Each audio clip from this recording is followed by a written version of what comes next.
नमस्कार, मी प्रभाकर लोंढे, खडतर प्रवास वर्तमानपत्राचा तथा खडतर प्रवास यूट्यूब चॅनलचा मुख्य संपादक। आज आपण पंचायत समिती या आवारात आलेलो आहोत। या ठिकाणी येण्याचं कारण असं आहे की या ठिकाणी तृतीयपंथी एक इसम आपल्यासोबत आहे। ती महिला स्वरूपाची ही तृतीयपंथी जमात आहे। या आरोही निखिल गायकवाड आहेत असं ते सांगतात। तर त्यांच्यावर जो अन्याय झाला आहे तो अन्याय कसा झाला आहे, काय झाला आहे हे आपण त्यांना विचारणार आहेत। यांच्यावर अन्याय झाला आहे असं त्यांचं मत आहे। नेमकं आरोही काय नेमकं प्रकार काय घडला तुमच्याविषयी? मी आणि निखिल पहिलं अगोदर फ्रेंड होतो। हां, मित्र होता। मित्र होतो। मित्रातून आमचं प्रेमामध्ये रूपांतर झालं। हां, नंतर आम्ही लिव्हिंग रिलेशनशिपमध्ये राहिलो। राहिल्याच्या नंतरनं त्याच्या घरच्यांनी अगोदर विरोध दाखवला, नंतरनं संमती दिली। मग आम्ही 2 ते 3 वर्ष लिव्हिंग म्हणजे रिलेशनशिपमध्ये राहिलो, एकत्रित राहिला। हो। नंतरनं ते बोलले ठीक आहे, तुम्ही एकमेकांना सोडून राहू शकत नाही तर तुम्ही लग्न करा। मग आमच्या दोघांचं आम्ही लग्नही केलं। महादेवाच्या मंदिरामध्ये आम्ही लग्न केलं। कधी केलं लग्न तुम्ही? 2 वर्ष झालं। महादेवाचं मंदिर कोणत्या गावचं नेमकं? धाराशिव मधलं, भोगावती नदीच्या कडेला आहे। हां, तिथे आमचं लग्न झालं। आणि इंस्टाग्रामवरती आमचे फोटो आणि व्हिडिओ पण व्हायरल आहे। हो, म्हणजे 2 वर्ष झाले। 2 वर्ष झालं। मग 2 वर्षांनंतर तुमची रिलेशन कायम राहिले का? नाही राहिले। काय नेमकं झालं? नेमकं नंतरनं त्याच्या घरच्यांनी त्याला फोर्स करायला सुरुवात केलं की तो एक तृतीयपंथी आहे, तो वंश देऊ शकत नाही तुला। आणि अशा अडचणी आणि त्याचे कान बरेच भरले गेले। त्याच्या आईने कौशल्या गायकवाड आणि त्याचे मामा खंडू शिंदे राहणार ताडगाव यांनी म्हणजे वेळोवेळी त्याला बोलायचे की असं नको करू। आणि माझ्याकडून तो सतत पैशाची मागणी करत होता। मग मी त्याचे पूर्ण म्हणजे पैशाची मागणी मी करत होते, देत होते त्याला। मग नंतरनं तो बोलला की मला पिकअप घ्यायचा आहे आणि त्यासाठी मला तू पैसे दे। मग त्याच्या मम्मीला बोलल्यावर मम्मी म्हणले तो तुझा नवरा आहे आणि त्याची मागणी मान्य करावी लागेल तुला। मग निखिलची आई म्हणाली? हो, निखिलची आई कौशल्या गायकवाड अशी बोलली। मी म्हटलं ठीक आहे। मग त्यासाठी मी पैसे जमा करून ठेवले होते। आणि आमच्यामध्ये एक अशी प्रथा आहे की दिवाळीमध्ये आमचा ढोलक लागतो आणि त्या ढोलकला मला पैसे वाटून आले, बरेच आले। 1-2 महिन्यानंतर 47,000 रुपये आले। आणि माझं जे सोनं होतं गहाण ते मी 50,000 ठेवले होते।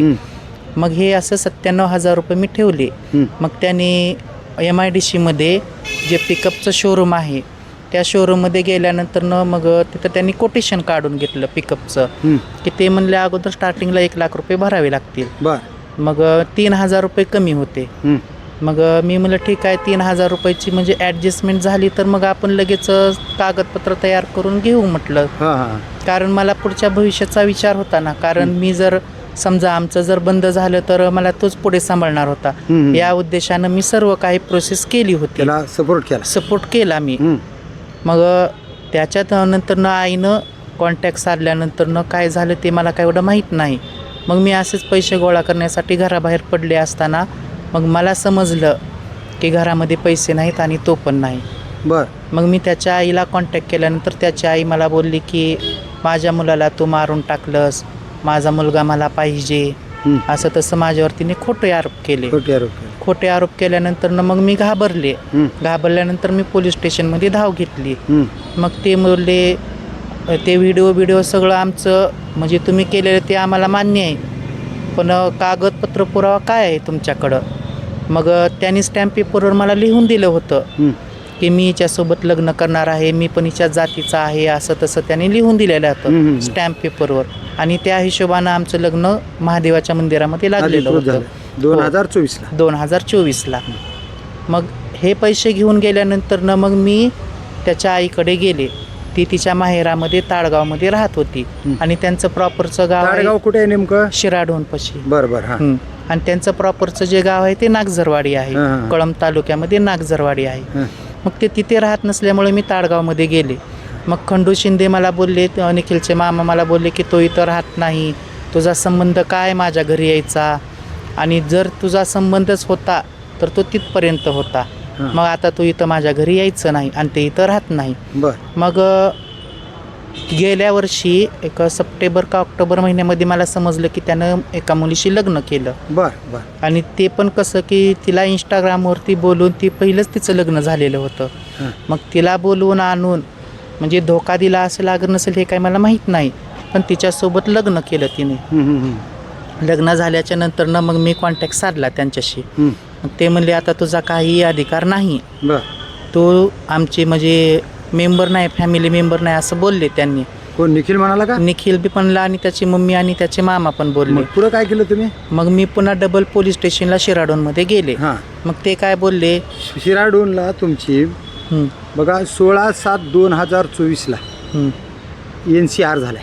हो आहे की नाही? हो. मग पुढं काय झालं? NCR झाल्यानंतर NCR झाल्यानंतर पोलीस स्टेशन बोलले, ते शिराडोन पोलीसवाले काय बोलले मला की हे आहे ते तुम्ही आपसामध्ये मिटवून घ्या. मग मी ते मिटवून घेण्याचा प्रयत्न केला, पण त्यांनी मला म्हणजे मारहाण केली की तुझा संबंध नाही, तू लेडीज नाही, तू ट्रान्सजेंडर आहेस, असं तसं बोलून माझा अपमान केला. त्यांनी मला मारहाण केली आणि त्याचे डॉक्युमेंट पण आहेत माझ्याकडे मारहाणीचे. पुढे तुम्ही काय केलं? नंतर मी इथं आनंदनगर पोलीस स्टेशनला पण कंप्लेंट दिली होती. तशी कंप्लेंटचं काय झालं नेमकं?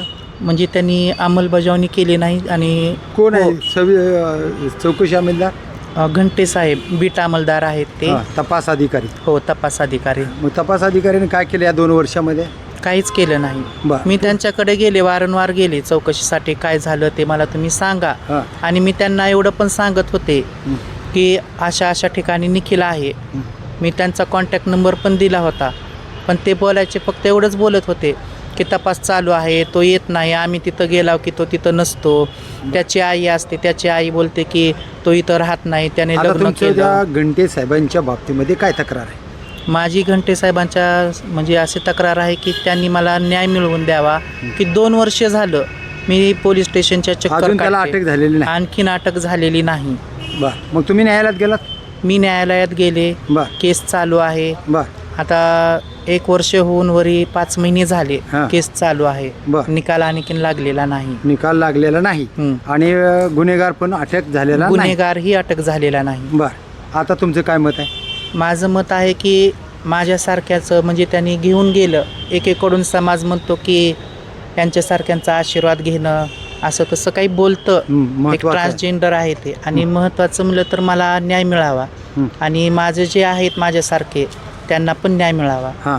आणि पोलीस प्रशासनाने म्हणजे आमच्या तृतीयपंथीयांची दखल घेऊन एक न्याय द्यावा, एवढीच माझी शासनाला विनंती आहे. आता न्याय नाही मिळाला तर पुढे काय करणार तुम्ही?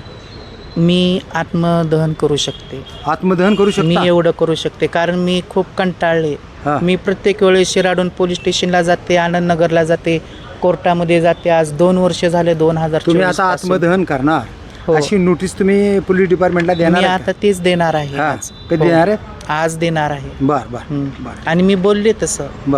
हो, म्हणजे तुमचे 97,000 रुपये घेऊन गेले? हो, 97,000 रुपये माझी फसवणूक. तुमच्याकडे लग्न केलं तुमच्यासोबत? हो. लग्न करून तुम्हाला धोका दिला, दुसऱ्या महिलेशी त्यानं लग्न केलं आणि तुमचा काहीही संबंध नाही, आता आमच्याशी कॉन्टॅक्ट साधू नका असं त्यांनी सांगितलं. स्पष्टपणे त्यांनी तसंच बोलले. तर हे आरोही आहे ना, आणि आता तुमचं ओरिजिनल नाव काय झाले? आरोही निखिल गायकवाड. लग्नापासून या अगोदर मी होते आरोही सोमनाथ वाघमारे, राहणार शिंगोली, तालुका जिल्हा धाराशिव. पण आता आरोही निखिल गायकवाड आहेत, आहे ना? हो. आणि तुम्हाला न्याय मिळाला पाहिजे? मला न्याय मिळाला पाहिजे.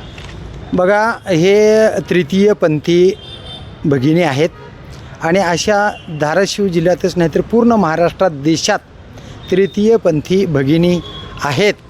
ह्याला भारतीय राज्यघटनेनं अधिकार दिला आहे आणि अधिकार यांना न्याय मिळाला पाहिजेत. जसा की स्त्री पुरुषांना न्याय भारतीय राज्यघटनेमध्ये आहे, तसाच न्याय तृतीयपंथी भगिनींना सुद्धा आहे. या भगिनीवर अन्याय झाला आहे आणि हिची जी फसवणूक झाली, त्या फसवणूक करणाऱ्या माणसांना घंटे पोलीस तपास अधिकारी आनंदनगर धाराशिव यांनी 2 वर्षापासून ताब्यात घेतलेलं नाही. यांना न्याय मिळाला नाही आणि जर यांना न्याय नाही मिळाला तर मी आत्मदहन करणार आहे, अशा पद्धतीची नोटीसच ते आनंदनगर पोलीस स्टेशन धाराशिव यांना देणार आहेत. तर संबंधित आरोही निखिल गायकवाड या इसमाला तात्काळ ताब्यात घ्यावं. माझे 97,000 रुपये घरातून घेऊन गेला. त्यांच्या संबंधित त्यांची आई, वडील, त्यांचे मामा हे आता मला येऊ देत नाही त्याच्यासोबत, आणि हा सुद्धा माझ्यासोबत राहत नाही. यानं दुसऱ्या महिलेशी लग्न केलं आहे आणि मला जबरदस्त धोका दिला आहे. तर मला न्याय नाही मिळाल्यास मी आत्मदहन करणार, असंच आरोही निखिल गायकवाड या तृतीयपंथी भगिनीनं सांगितलं आहे. तर बघूया येणाऱ्या काळामध्ये घंटे पोलीस तपास अधिकारी या प्रकरणामध्ये आरोही निखिल गायकवाड या भगिनीला न्याय देणार का, ते पाहूया येणाऱ्या काळातच. मी प्रभाकर लोंढे, खडतर प्रवास वर्तमानपत्राचा तथा खडतर प्रवास यूट्यूब चॅनलचा मुख्य संपादक. या चॅनलला सबस्क्राईब करा, शेअर करा, लाईक करा, बेल आयकॉनचे बटन दाबा. आपले विचार कमेंट बॉक्समध्ये नोंद करा. विचार खरे ते खरे हे चॅनल अन्याय करणाऱ्याच्या विरोधात लढणारं चॅनल आहे, आणि असाच न्याय आरोही निखिल गायकवाड या तृतीयपंथी भगिनीला मिळावा, अशाच कमेंट करा. धन्यवाद. धाराशिवकर. जय हिंद, जय महाराष्ट्र.